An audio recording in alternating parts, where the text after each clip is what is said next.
Anyways, welcome to this part of the video. If you are out boating and you notice that your rudder is stiff, hard to turn in the water, this is most likely that your rudder needs to be rebuilt. But there's one way you could test. A lot of people have conflicting results that they either say that it's your steering cable or your rudder. Well, one simple thing to do, if you can turn your rudder pretty easy out of the water, if it turns freely, most likely it's your rudder. And how to tell if it's your rudder, I'm going to show you right away. So here we are, this is my 1990 Malibu skier, and I took it out in the water, noticed my rudder, it was stiff. This is how I'm going to tell, see how much play there is. The packing needs to be rebuilt in the rudder. I also had a lot of water coming in, so if you got play in your rudder like that, it needs to be rebuilt. To access the rudder, you need to remove the rear seat. In my case, it just folds forward, the bottom cushion comes off, and then the top piece folds over. I'm going to do that right now. So there's your rudder set up there. So you want to remove the arm and disconnect it from the steering, and then we can remove the big gland nut that's underneath it.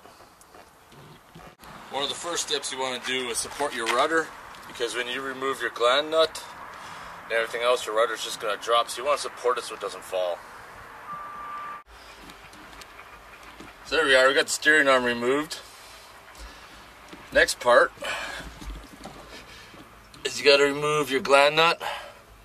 And you just put a big wrench on there, because this is the part that you got to remove, take the packing. That's just an adjusting nut on the bottom. I'm going to show you how that works in a bit.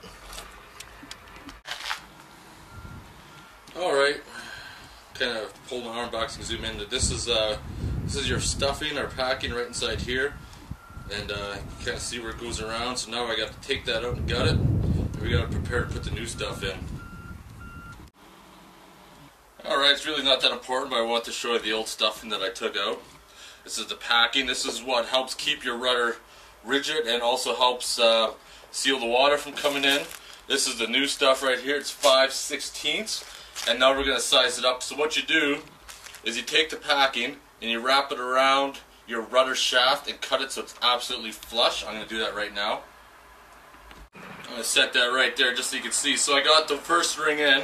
You can tell where I cut it, which is right down there. So when you put the second one in, so when you put the second packing in, you want it to be 180 degrees apart. And the reason for that is that the packing is designed to leak, but you don't want all of it to come through one side. So it helps slow it down. 180 degrees out. That's where your packing goes. 2 strings, 5/16. I'm going to stick the other one in now. So there we go. 2 rings of packing are in. I got my rudder kind of above, because now the hard part is getting the packing over top of the shaft. And then once you get screwed in, that's the easy part. Sometimes working by yourself, you got to be creative. It would be nice to have somebody to hold the rudder while I was doing it and adjusting it, but it took a little bit longer. But I just used a hydraulic jack, and I just held the rudder up like that, and that way I was able to tighten the gland nut and everything else.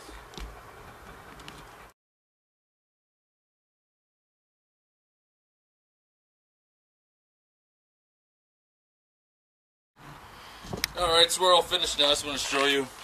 My rudder is actually a little bit bent, but you got a little bit of play left to right, of course, but all the other play that we used to have is gone. Rudder is absolutely 100% better now. So that concludes the video of doing the rudder rebuild. It's actually pretty simple. Mine is, like I said, is a 1990 Malibu skier.